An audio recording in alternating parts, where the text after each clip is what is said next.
think the two most important things in this game to really nail the feel of the combat to me seem to be the animations and the enemy AI. If the animations are too floaty or weird, no matter how good your game is, it's just gonna feel not right. And if the AI is too stupid, then I took the drugs and the drugs are working.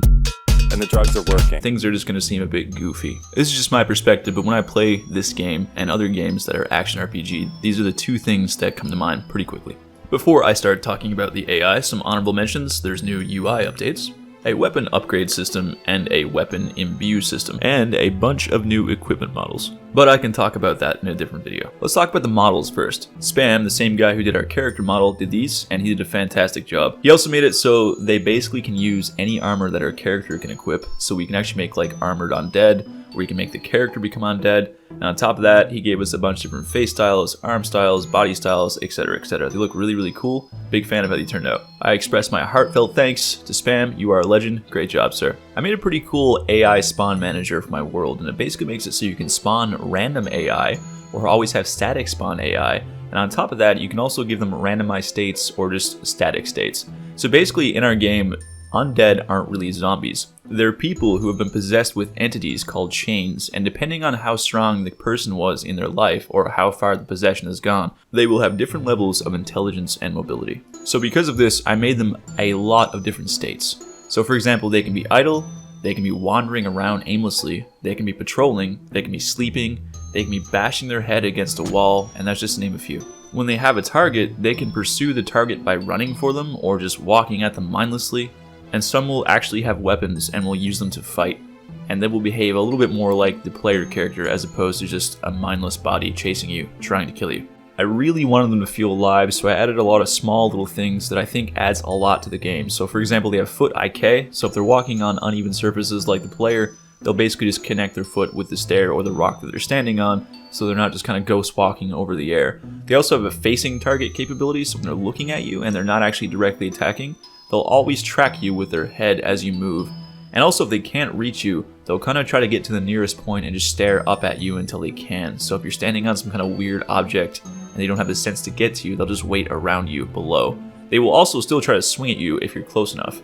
If they hear a disturbance in the environment, they will go to investigate. This couples in with the stealth system I recently made, but I'll do a whole video on that on its own. Basically, if the AI hears a noise, they will first turn to face the direction of the noise, and then they will walk over to it and investigate it. They'll stay there for a while and then return home, but if they find a target there along the way, they'll chase that target and enter pursuit instead. Likewise, they just have a pivoting capability, so after they perform an attack or if they need to readjust their position, instead of just rotating in a circle, which isn't bad honestly, they'll actually stop and pivot towards the direction they want to walk and then walk there. The AI uses a nav mesh agent to get a destination and to get its directions, but it uses a character controller to move.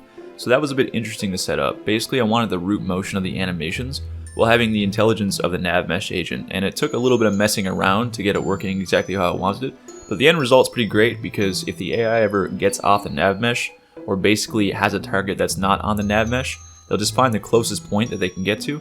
It's also fantastic because it uses the nav mesh system, so it will avoid other AI and will also avoid obstacles in the environment, which is just awesome. Our animator insisted that we had an attack where one of the undead would jump on the other undead's shoulders and then jump off, lunging at the player. And if they were close enough, the undead would continue to crawl at the player like a swimming motion to try to grab their feet and attack them.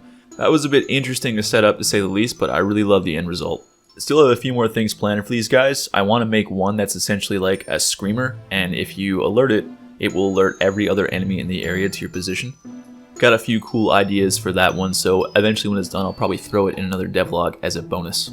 I love making these videos, but every time I go to make a video, I just really want to get back to developing the game because I also love doing that. So the result is me having a lot of stuff I haven't filmed and don't have time to film. I'm not sure if too many people are actually interested in going into a deep dive on how the weapon upgrade system works or the infusion system, but I feel like stuff like this is a bit more interesting. Next time I make a devlog, I'm going to showcase the stealth system, which was heavily inspired by Skyrim and the stealth archery that everybody and their grandmother has experienced at some point in their life.